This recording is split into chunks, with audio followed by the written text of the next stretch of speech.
Therefore Joseph was led into Egypt, and Potiphar, a gelding of Pharaoh, prince of the host, a man of Egypt, bought him of the hand of Ishmaelites, of which he was brought thither.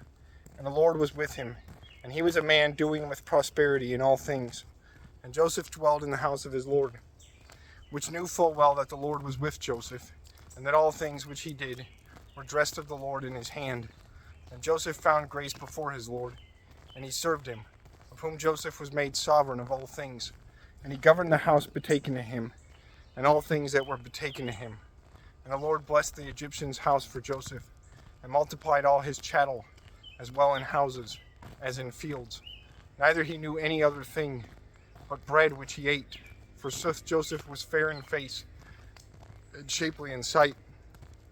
And so after many days, the lady of his Lord cast her eyes into Joseph and said, Sleep thou with me, which assented not to the unleaveful work, and said to her, Lo, while all things be betaken to me, my Lord wot not what he hath in his house, neither anything is which is not in my power, either which he hath not betaken to me, except thee, which art his wife. How therefore may I do this evil, and do sin against my Lord? They spake such words by all days or by long time. And the woman was diseaseful to the young man, and he forsook the adultery. Forsooth it befell in a day that Joseph entered into the house, and did some work with witnesses. And she took the hem of his cloth, and she said, Sleep thou with me. And he left the mantle in her hand, and he fled and went out. And when the woman had seen the cloth in her hands, and that she was despised, she called to her the men of her house, and said to them, Lo, my Lord hath brought in an Hebrew man, that he should scorn us. He entered to me to do lechery with me, and when I cried, and he heard my voice, he left the mantle which I held, and he fled out.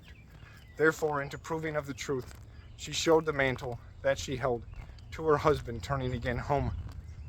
And she said, The Hebrew servant whom thou broughtest in entered to me to scorn me. And when he saw me cry, he left the mantle that I held, and he fled out. And when these things were heard, the Lord believed overmuch to the words of the wife, and he was full wroth. And he betook Joseph into prison, where the bound men of the king were kept, and he was enclosed there. Forsooth the Lord was with Joseph, and had mercy on him, and gave grace to him in the sight of the prince of the prison, which betook in the hand of Joseph all the prisoners that were holden and keeping. And whatever thing was done, it was done under Joseph. Neither the prince knew anything, for all things were betaken to Joseph, for the Lord was with him, and dressed all his works.